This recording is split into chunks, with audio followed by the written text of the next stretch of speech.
என்னைய ஆடி கார்ல வருவாங்கன்னு பார்த்தா இப்படி ஆடிக்கிட்டே நடந்து வராங்க. சத்தமா பேசாதீங்கடா, அவங்களாம் ஆபீசர்ஸ். கார்லயும் வருவாங்க, காசு இல்லைன்னா கால்நடையாவும் வருவாங்க. கால்நடையா வருவாங்களா? எனக்கு என்னமோ டவுட்டா இருக்கு. அதெல்லாம் அப்புறம் பேசிக்கலாம். நான் சொன்னது ஞாபகம் இருக்குல்ல? கரெக்டா சொல்லிடுங்க. சரி சரி வாங்க மேடம். என்னத்த கரெக்டா சொல்லணும்? இல்ல மேடம், உங்ககிட்ட மரியாதையா நடந்துக்க சொன்னேன். அதெல்லாம் எங்களுக்கு தெரியும் சார், நீங்க ஓரமா போய் நில்லுங்க.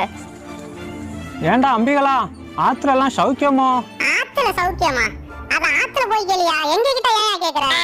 பரவாயில்லையே, பிள்ளையாண்டா ரொம்ப தமாசா பேசுறான். பேஷ் எல்லாம் என்னோட வளர்ப்பு தான் சார். ஸ்டூபிட். என்னடா பிள்ளை வளர்த்துருக்கேன்? விடுங்க சார், வந்த வேலையை பார்ப்போம். சாரி மேடம், இந்த அபிஸ்து பார்த்து எமோஷனல் ஆகிட்டேன். ஓகே